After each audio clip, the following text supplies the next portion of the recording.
जब तुम झील पार कर लोगे तो वहां से उत्तर दिशा में चलते जाना। लगभग 2.5 दिन की दूरी पर तुम्हें छाया मालिनियों का देश मिलेगा। उनसे सावधान रहना, वे जितनी सुंदर हैं उतनी ही खतरनाक भी। वे इंसानों की आत्मा खाती हैं। वहां पहुंचते ही तुम किसी भी सुंदरी से कहना कि तुम उनकी रानी से मिलना चाहते हो, और रानी से मिलते ही यह सिक्का देना। उसके बाद वह तुम्हें राह दिखाएगी। युवक ने सेब और सिक्का लिया और विशारिणी को अपनी जान बचाने के लिए धन्यवाद दिया। फिर भेड़िए ने भी उसे अपनी करुण आंखों से देखते हुए विदा किया। अब वह मूर्ख युवक एक योद्धा के रूप में आगे बढ़ा। रात काली थी, तेज बारिश हो रही थी। वह बढ़ता गया और कई दिनों तक चलने के बाद काली आत्माओं की झील में पहुंचा। थोड़ी देर बाद एक नाव आती हुई दिखाई दी। उसका मांझी एक निशाचर था। झील से अजीब दुर्गंध उठ रही थी और काली आत्माएं चारों तरफ उड़ रही थीं। युवक चुपचाप बैठा सब कुछ देख रहा था। तभी एक बड़ा काला कौवा आया। निशाचर ने अपनी एक आंख निकालकर उसे दे दी और कौवा लेकर उड़ गया।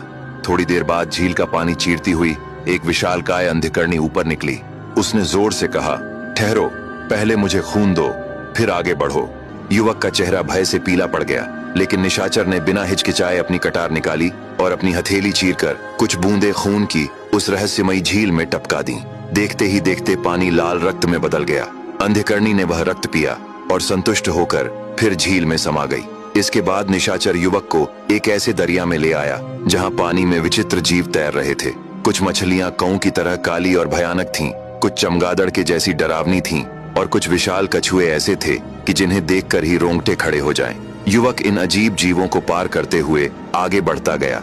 एक दिन और एक रात की यात्रा के बाद निशाचर उसे छाया मालिनियों के घाट पर छोड़कर अदृश्य हो गया। वहां से कुछ दूर चलने पर एक आती हुई बुढ़िया दिखी जो एक छोटे बिल्ली के बच्चे को लिए हुए थी। उसने कहा, बेटा तुम कौन हो?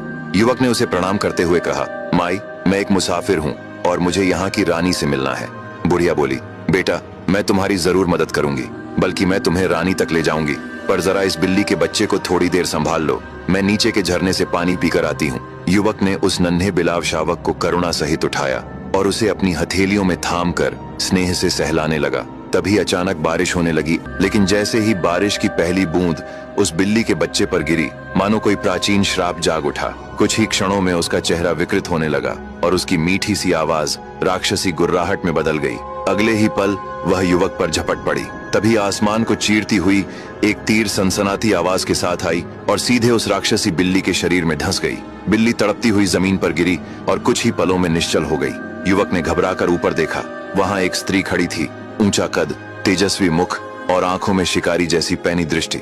युवक ने हाथ जोड़कर कहा, देवी, आपने मेरी प्राण रक्षा की, मैं आपका ऋणी हूँ। आप कौन हैं? स्त्री ने उत्तर दिया,